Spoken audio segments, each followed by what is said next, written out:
Ali asked a question, and his question is regarding the fasting of oath. Is this fasting supposed to be continued by a relative even after the person dies?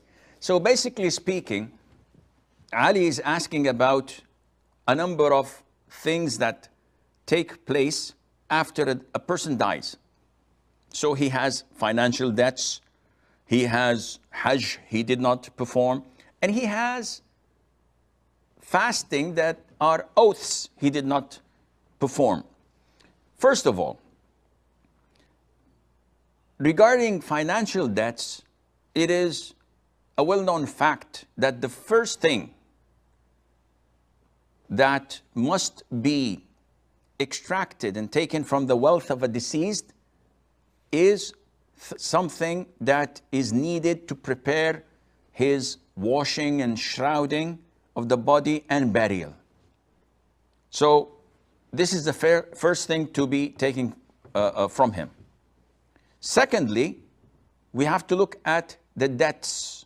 So we announce, does anyone gave our deceased money before he died and he owes him debt?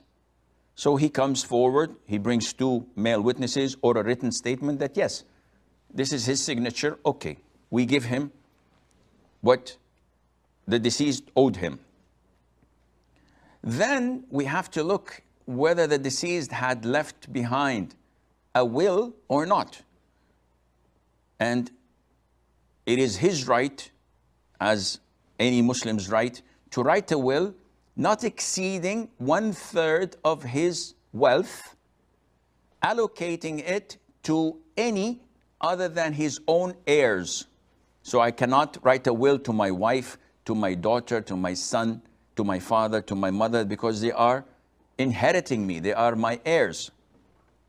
Finally, the 4th category after finishing the first 3 is distributing the inheritance, the wealth, to the heirs according to the division that Allah has stated in the Quran. So now, financial debts are over.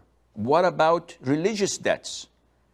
Each individual is obliged to perform pilgrimage once in a lifetime. This is part of the pillars of Islam. If a person dies and he did not, so scholars say, take from his wealth and appoint someone to perform Hajj on his behalf. And it's known as Hajj al-Badal. Is it valid? Inshallah, it is valid. What about prayers? If he had missed prayers, scholars say prayers cannot be performed on behalf of others. Deputizing people in prayers is not valid. What about zakat money? My father pays zakat in Ramadan. He died in Shawwal, in Eid, but because he was sick, he was unable to pay it. Then in this case, it is Allah's right in the wealth. Give 2.5% of his cash or whatever he used to give zakat from. If he died before the time of zakat, there is no zakat. It's over. What about fasting? Well, fasting is a separate issue. Because there is a hadith where the Prophet says, whoever dies while having fasting to make up, then his guardian or his relative would fast on his behalf. So a person falls sick and he continues being sick for 6 months, unable to make up for the missed month of Ramadan, and he dies. There's nothing to be done. No feeding, no fasting on his behalf.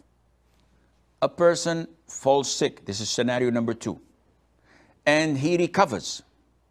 But before he makes up for the missed days, which he is capable of doing, and before Ramadan is due, he dies.